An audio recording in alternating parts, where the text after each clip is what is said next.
오늘은 사도행전 10장 1절에서 23절 상반절까지 통해서 은혜를 받으시겠습니다. 이방인 고넬료, 백부장 고넬료가 은혜를 받는 그런 말씀이 나오고 있습니다.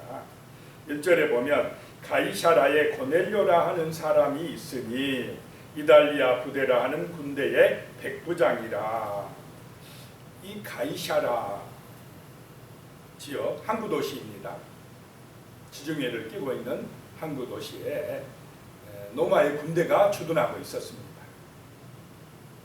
근데 거기에 고넬료라고 하는 사람이 있으니 이달리아 부대라 하는 군대의 백부장이라. 이달리아 부대는 로마에서 파견된 군대입니다.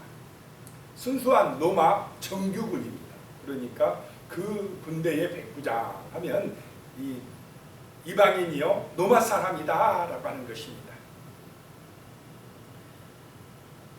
그런데 이 유대인들은 이방인들에 대한 구원에 관심이 있었습니까? 없었습니까? 없었습니다. 유대인들은 자기들만 선민이고 자기들만 하나님 믿고 자기들만 구원받는다라고 생각을 합니다. 그러면서 이방인은 개돼지 취급을 합니다. 이방인에 대해서는 전도할 생각도 갖지 않습니다. 그런데 이 사도행전 10장에서부터는 이제는 이방인에게도 복음이 전해져야 된다라고 하는 하나님의 계시가 임하는 것입니다. 베드로에게 하나님의 뜻이 전달되어진다라고 하는 것입니다. 원래 하나님은 아브라함을 선택해서 만민이 구원받기를 원하셨습니다. 하나님이 사랑하는 사람들은 유대인들만이 아니라 온 만민이 하나님의 형상을 따라 창조되었기 때문에 구원받는 것이 하나님 아버지의 뜻인 줄로 믿으시기 바랍니다. 그런데 유대인들은요 자기들 안에 갇혀 있습니다. 그래서 예수님이 오셔서 이 복음을 전할 때 예루살렘과 온 유대와 그 다음에 어디입니까? 사마리아와 땅 끝까지 이방인들까지 이르러서 구원의 복음을 전하라 라고 하신 것입니다. 근데 유대인들은 사마리아 사람들하고도 상종을 안 하려고 했어요. 그런데 빌립 집사님을 통해서 어떻게 합니까? 사마리아에도 가서 전도하게 하고 오늘 저 베드로에게 깨닫게 하는 것입니다. 이방인 고넬료에게도 하나님은 복음을 전하기를 원한다 라고 하는 것을 알려주는 것입니다. 이방의 전도의 문이 열리는 것을 지금 보여주고 있다라고 하는 것입니다. 2절입니다. 그가 경건하여 온 지방과 더불어 하나님을 경외하며 백성을 많이 구제하고 하나님께 항상 기도하더니 그랬습니다. 이런 모습은 누구에게서 보여지는 모습이냐? 유대인들, 경건한 유대인들에게서 보여지는 그런 모습이 지금 누구에게서 보여지고 있습니까? 이방인 백부장 고넬료에게서 보여지고 있다라고 하는 것입니다. 우리 유대인들만 저렇게 산 줄 알았더니 이방인 백부장이 저렇게 하나님을 경외하고 경건하고 온 지방과 더불어서 하나님을 잘 믿고 예배하고 또 백성을 많이 구제하고 하나님께 항상 기도하더니 자, 믿음이 있는 사람입니까? 없는 사람입니까? 이 사람을 이방인이라고 해서 당신 하나님의 백성 아니야 이렇게 차단하고 무시하고 하면 되겠습니까? 그런데 유대인들은 그 사람의 마음 상태, 삶의 모습 이런 건 필요 없고 저 사람 이방인이야? 그러면은 그냥 벌써 그 외모만 보고 안 돼. 저 사람은 구원 못 받아. 성전에 못 들어와. 이래 버린다는 것입니다. 그런데 하나님은 중심을 보시는 줄로 믿으시기 바랍니다. 유대인하고 이방인하고 차별을 합니까? 안 합니까? 안 한다라고 하는 것입니다. 유대인이면서도 바리새인이라든지 대제사장이라든지 이런 사람들은 그 마음에 그 겉으로는 참 기도도 잘한 채 하고 뭐 선행도 많이 하는 것 같지만 중심에 하나님의 뜻이 들어가 있었습니까? 자기 욕심이 들어가 있었습니까? 자기 욕심. 이런 사람은요, 겉으로는 유대인인 채 하고 의로운 채 하지만은 중심에는 사랑이 없어요. 하나님이 없습니다. 마귀가 들어가 있어요. 왜냐? 자기 중심이고 자기 우상에 빠져 있기 때문에 그렇다는 것입니다. 그런데 이방인 고넬료, 외모로 보면은 이 사람은 유대인들이 볼 때는 구원 못 받을 사람입니다. 그런데 이 백부장의 마음은요, 진실해요.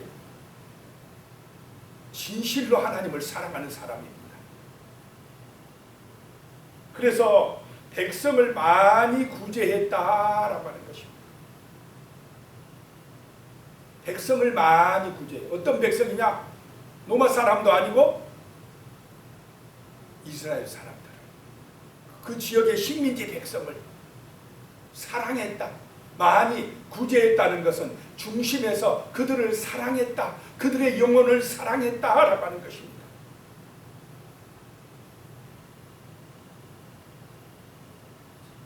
구제는 이웃에게 열려있는 외면의 모습입니다. 또 기도는 항상 기도인데, 기도는 하나님께 열려있는 내면의 모습입니다. 속사람과 겉사람이 하나님의 뜻을 따르고 있다라고 하는 것입니다. 유대인만 구원받는다 하는데 이방인 백부장이요, 유대인들보다 더 하나님을 사랑하고 있고 더 백성을 사랑하고 있고 이렇게 하나님의 뜻을 행하고 있더라라고 하는 것입니다. 그것도 자기 혼자 하나님을 잘 믿는 것도 아니고 온 가족을 다 잘 믿게 했다. 이 얼마나 은혜 받은 사람입니까? 이방인도 이렇게 구원받을 수 있다, 하나님의 사랑 안에 거할 수 있다 하는 것을 누구에게 지금 깨닫게 하시고자 고넬료를 등장시키고 있습니까? 유대인들에게.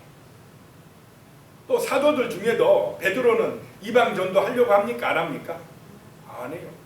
우리 유대인만 그러고 있습니다. 자, 그런데 3절입니다. 하루는 제9시쯤 되어 환상 중에 밝히 봄에 하나님의 사자가 들어와 이르되 고넬료야 하니, 이 고넬료가 유대인들처럼 시간을 정해놓고 기도하고 있습니다. 제9시가 되어 기도하고 있는데, 오후 3시에 기도하고 있는데 환상 중에 봄에 하나님의 사자가 들어와 이르되 고넬료야 하니, 여기서 하나님의 사자가, 여기는 하나님의 사자 천사로 나오지만은 실제로는 예수님이 오셨을 것입니다. 고넬료야 라고 부릅니다. 4절입니다. 고넬료가 주목하여 보고 두려워 이르되 주여 무슨 일이니까? 천사가 이르되 내 기도와 구제가 하나님 앞에 상달되어 기억하신 바 되었으니. 환상 중에 천사가 나타나니까 놀래가지고 고넬료가 주여 무슨 일이니까? 주여 무슨 일이니까? 자, 믿음이 있습니까? 없습니까? 환상 중에, 기도 중에 천사가 보이니까 주여 무슨 일입니까? 두렵고 떨린다 이 말입니다. 그랬더니 하시는 말씀이 내 기도와 구제가 하나님 앞에 상달되어 기억하신 바 되었다. 하나님이 기억하시는 줄로 믿으시기 바랍니다.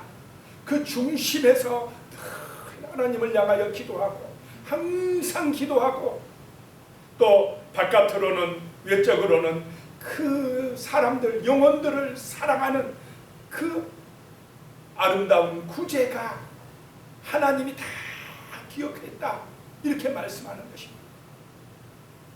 하나님 사랑, 이웃 사랑을 이 고넬료 이방인이면서 실천하고 있습니까? 안 하고 있습니까? 실천하고 있어야죠. 하나님이 다 기억하고 있다 말씀하시는 것입니다. 겉으로 볼 때는, 유대인들이 볼 때는 아이 저 고넬료 아무리 그래 봐라 구원받는가, 우리 유대인이 아닌데, 성전에도 못 들어오는데, 율법도 우리 같이 열심히 배우지도 않았는데, 이렇고 있는 그 고넬료에게 지금 하나님의 은혜가 임했다라고 하는 것입니다. 구원의 은총이 열리고 있다라고 하는 것입니다. 그래서 우리는 겉만 보고 절대 평가하면 안 될 줄로 믿으시기 바랍니다. 교회도 안 나오는데, 교회도 안 나오는 저 사람 지옥 가겠지. 겉만 보고 평가하면 안 된다 이 말입니다. 교회 나오고도 지옥 갈 사람이 있고, 안 나오고도 또 천국 갈 사람도 있다는 것을 여기서 보게 됩니다. 중심을 보시는 하나님이신 줄로 믿으시기 바랍니다. 자, 5절입니다. 내가 지금 사람들을 요바에 보내어 베드로라는 시몬을 청하라. 기도하고 있는데 고넬료에게 천사가 지금 사람들을 저 요바로 보내라. 가이사라에서 요바가 한 50km 정도 떨어졌답니다. 사람을 보내라. 그래서 베드로라고 하는 시몬을 청해오라 라고 하는 천사의 지시가 있는 것입니다. 그러다 6절에 또 보면 그는 무두장이 시몬의 집에 유숙하니 그 집은 해변에 있다 하더라. 얼마나 정확하게 알려줍니까? 그 요바에 가면 무두장이 시몬이라는 집이 있는데 그 집에 유숙하는 시몬 베드로를 청해와라 라고 하는 것입니다. 이 무두장이라는 건 동물 가죽을 벗겨가지고 부드럽게 다루는 일입니다. 짐승을 잡는 사람들, 옛날 같으면 조선시대 같으면 어떤 사람들입니까? 백정입니다. 그래서 사람들이 가까이 합니까? 안 합니까? 안 하는 그 집에 수제자, 예수님의 제자 베드로가 들어가서 유숙하고 있더라 라고 하는 것입니다. 그 집에 가거라. 거기서 베드로를 청해와라 라고 하는 것입니다. 7절입니다. 마침 말하던 천사가 떠나매 고넬료가 집안 하인 둘과 부하 가운데 경건한 사람 하나를 불러 그랬습니다. 자, 사람을 택하는 기준이 뭐가 되어야 되는가 라고 하는 것을 알 수 있습니다. 자, 똑똑한 사람 선택해야 됩니까? 하나님의 선택의 기준은 경건한 사람이라는 것입니다. 많이 가졌느냐 적게 가졌느냐 이거 가지고 사람 안 뽑습니다. 하나님은. 세상은 어떻습니까? 돈 없는 사람을 선택합니까? 돈 있는 사람을 선택합니까? 있는 사람 먼저. 못 배운 사람 먼저입니까? 배운 사람 먼저입니까? 배운 사람 먼저. 차별해요. 그런데 하나님의 선택 기준은 그런 걸 안 봅니다. 외모를 안 봅니다. 중심을 보십니다. 경건한 사람, 항상 기도하고 늘 또 영혼을 사랑하고 구제하려고 하고 하는 신앙이 있는 사람, 이 마음속에 진실한 믿음이 있는 사람, 그 사람이 하나님 앞에 쓰임받는 사람인 줄로 믿으시기 바랍니다. 그런 사람을 선택해서 보내라 라고 하는 것입니다. 8절에 이 일을 다 이루고 요바로 보내니라. 다 이야기하고 요바로 보냈다라고 하는 것입니다. 9절에 이튿날 그들이 길을 가다가 그 성에 가까이 갔을 그때에 베드로가 기도하려고 지붕에 올라가니 그 시각은 제6시더라. 그들이 그 데리러 온 사람들이 요바성에 가까이 왔을 때에 베드로가 마치 뭐하러 올라갔다고요? 지붕에 기도하러 올라갔다라고 하는 것입니다. 제6시는 한낮입니다. 낮 12시입니다. 10절에 그가 시장하여 먹고자 하매 사람들이 준비할 때에 황홀한 중에 기도하는데 환상 가운데 11절입니다. 하늘이 열리며 한 그릇이 내려오는 것을 보니 큰 보자기 같고 네 길을 메어 땅에 들이웠더라. 12절입니다. 그 안에는 땅에 있는 각종 네 발 가진 짐승과 기는 것과 공중에 나는 것들이 있더라. 그 보자기 안에 부정한 짐승들이 있더라. 유대인들은 절대로 먹지 않는 부정한 그런 음식들이 있더라라고 하는 것입니다. 그런데 13절에 또 소리가 말씀이 있으되 베드로야 일어나 잡아먹어라 하거늘. 그것을 먹으랍니다. 지금 점심때입니다. 배도 출출한데 먹으랍니다. 그런데 14절에 베드로가 이르되 주여 그럴 수 없나이다. 속되고 깨끗하지 아니한 것을 내가 결코 먹지 아니하였나이다 한데, 유대의 법에 의하면 그런 짐승들은 더럽기 때문에, 부정하기 때문에 먹으면 안 된다. 그런데 지금 하나님의 말씀이 뭐라고 합니까? 먹으라, 잡아먹으라 그러는데, 베드로 얼마나 고집이 센가 보시기 바랍니다. 하나님이 말씀하시면 어떻게 해야 됩니까? 순종해야 됩니다. 주여 이 부정한 것은 저는 절대로 먹지 않겠나이다 그럽니다. 하나님의 뜻보다 뭐가 더 중요하느냐? 유대의 전통이 중요합니다. 자기들의 전통, 습관이 중요하다 이 말입니다. 종교적인 전통이 먼저냐 하나님의 말씀이 먼저냐 할 때 우리는 뭐를 따라야 됩니까? 말씀을 따라야 된다 이 말입니다. 이 종교인들이 자기들 전통에 빠지면 더 고집이 세고 더 그냥 하나님을 대적할 수도 있다라고 하는 것을 보게 됩니다. 15절에 또 두 번째 소리가 있으되 말씀이 있으되 하나님께서 깨끗하게 하신 것을 네가 속되다 하지 말라 하더라. 자, 어떤 짐승도 음식도 기도하고 하나님이 깨끗하다라고 하면은, 자, 깨끗해진 사람, 거룩한 사람이 먹으면은 깨끗한 음식이 될 줄로 믿습니다. 돼지고기 절대 먹으면 안 돼. 이러고 있다는 것입니다. 지금도 유대인들. 그런데 깨끗한 사람이 먹으면 그거 부정한 음식이 없다라고 바울에게 있어서 이제 이방인의 사도 바울이 이야기하지 않습니까? 그런데 아직도 유대인들은 자기들의 법이 중요합니다. 하나님이 깨끗하다 하고 먹으라 하면 예 알았습니다. 하나님이 깨끗하게 하셨다고 하면 깨끗해지는 것 아닙니까? 이렇게 나와야 되는데 자기들의 법이 더 중요하다 이 말입니다. 그래서 하나님이 깨끗하게 하신 것을 왜 내가 더럽다고 하느냐 라고 하는 말씀입니다.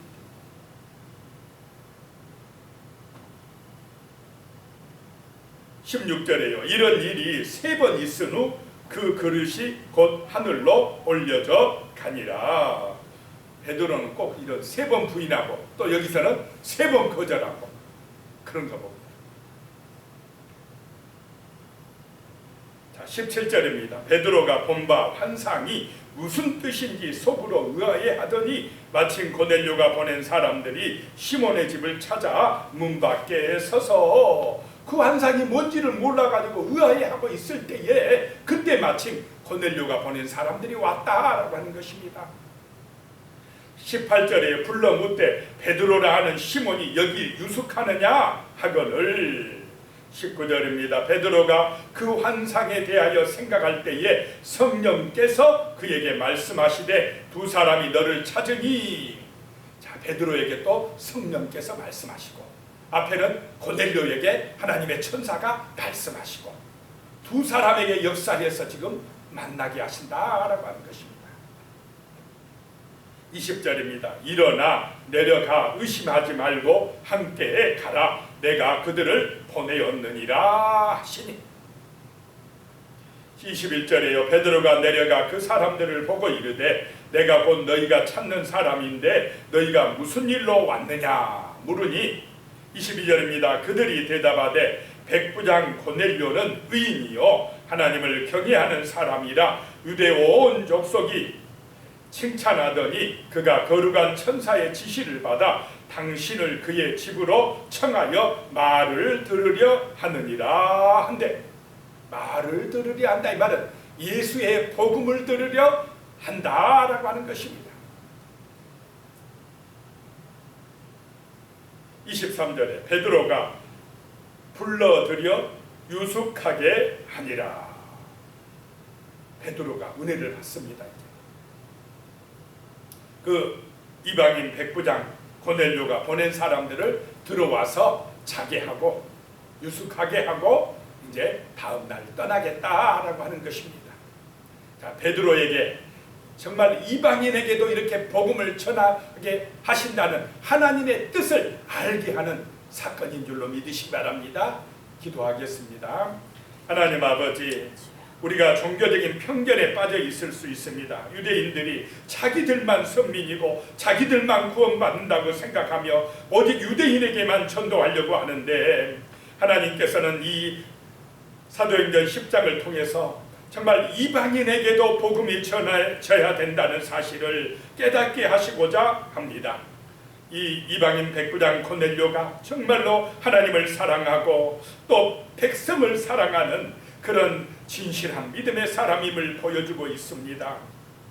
아버지 하나님, 정말 우리의 어떤 종교적인 전통이나 편견에 사로잡혀 있지 말게 하시고, 아버지 하나님의 뜻이 말씀을 통해서 우리에게 발견되게 하여 주시옵소서. 참으로 우리의 삶이 하나님 사랑, 이웃 사랑의 삶이 되게 도와주시옵소서. 예수님의 이름으로 기도드리오며, 이제는 우리 주 예수 그리스도의 은혜와 하나님 아버지의 무한하신 사랑과 성령님의 교통하시고 함께 하시는 은혜가 영원히 함께 하시기를 축원하옵나이다. 아멘.